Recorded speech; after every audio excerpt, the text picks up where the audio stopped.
This film is a record of some of the events which took place in Portsmouth and Southsea during 1953, the year of Queen Elizabeth II's coronation. It was filmed with a wind-up cine camera using 9.5mm film. The first event I filmed in that year was the visit of the Queen Mother to the Naval War Memorial in Southsea on the 29th of April, where she dedicated the extension which included the names of naval servicemen who perished in the Second World War and had no known grave. I could not get near enough to film the Queen Mother, but I hope it conveys the sombre mood of that day when the 10,000 naval servicemen from the First World War and almost 15,000 from the Second World War were remembered.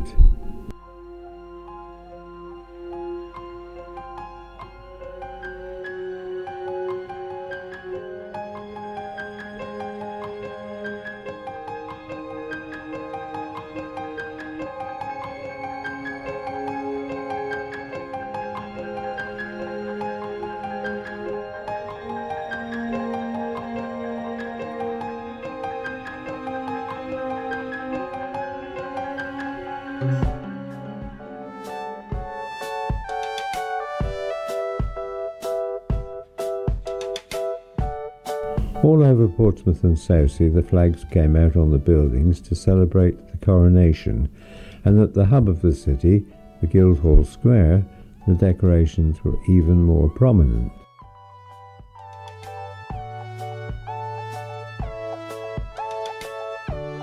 The Guildhall itself, originally built in 1890, was almost completely destroyed in the Blitz of Portsmouth in the Second World War, and remained just a shell until it was rebuilt and reopened in 1959 by Her Majesty the Queen, 6 years after her coronation.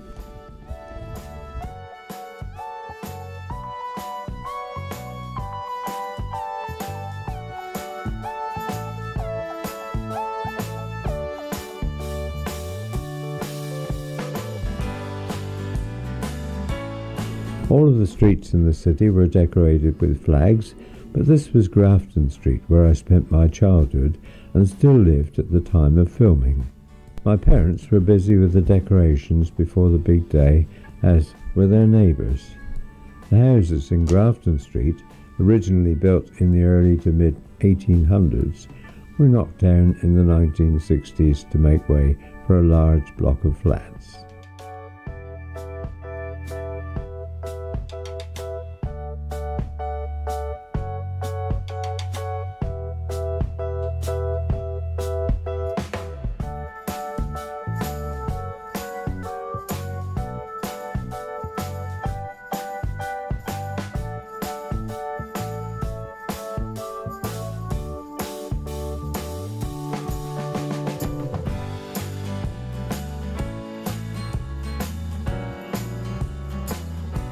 The day of the coronation was the 2nd of June 1953, and a special event was held in the Guildhall Square to mark the occasion.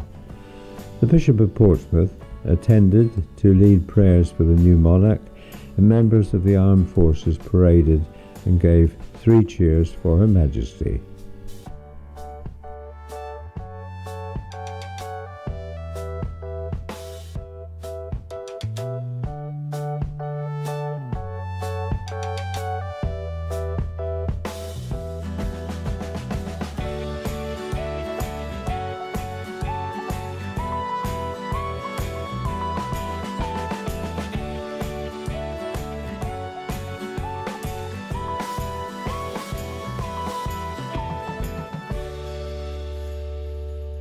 The servicemen then marched out of the Guildhall Square under the railway bridge to celebrate back at their barracks.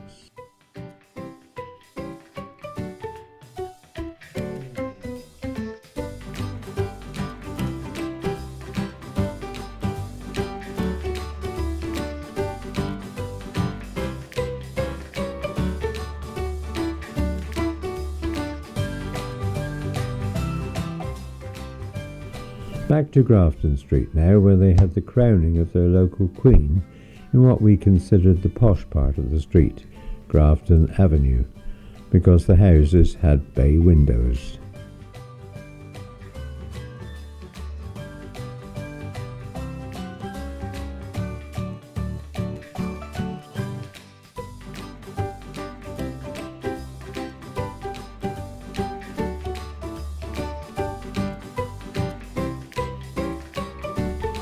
Celebrations on days after the coronation included a long carnival procession through Commercial Road into the Guildhall Square, which included many decorated floats and people walking in fancy dress, with some leading a group of large cart horses.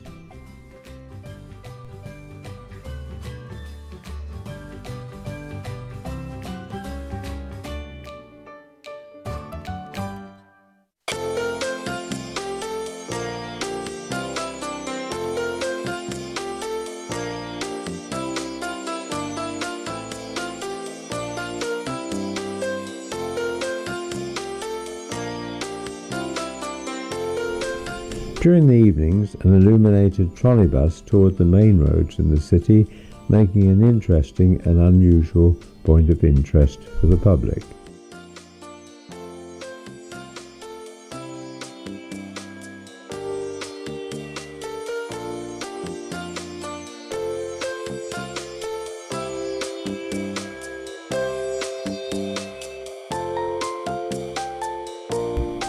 Also, during the week that followed the coronation, there was a Tok-H fair on Southsea Common, which included the Royal Air Force's dog display team. It showed the bond between the Alsatians and their handlers, especially the dog which had a bike ride on his master's shoulders, and the obedience when the dog responded immediately when called away from the attack.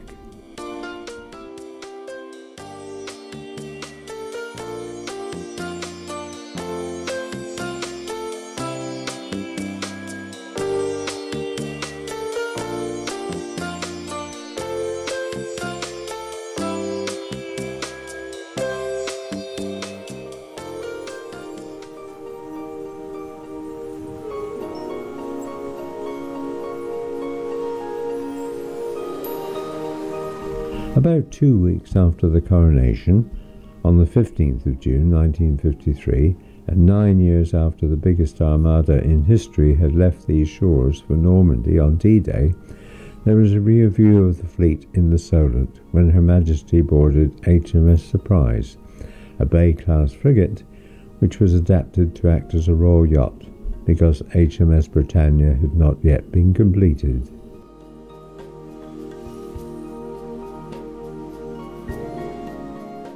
A ship which caused a lot of interest was the Russian cruiser Sverdlov, and this was due to the mysterious and secretive Iron Curtain.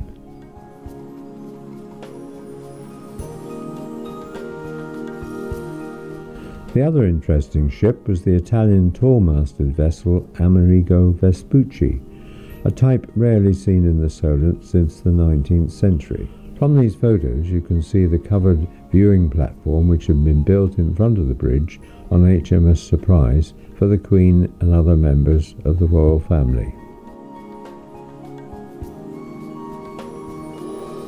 Some of the many ships represented were the aircraft carriers HMS Eagle and Indomitable, cruisers, destroyers, frigates, submarines, fast patrol boats and ships from other nations such as Australia, Canada and the United States.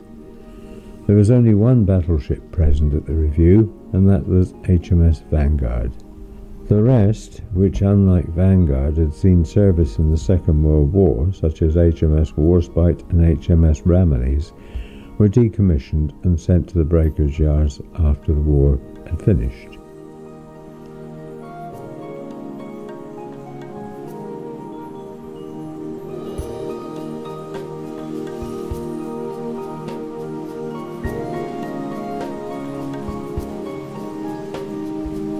The 1953 review was impressive in that there were so many British ships in the Solent, but due to reductions in the size of the Navy, subsequent reviews have had to rely heavily on ships from other nations to swell the numbers present.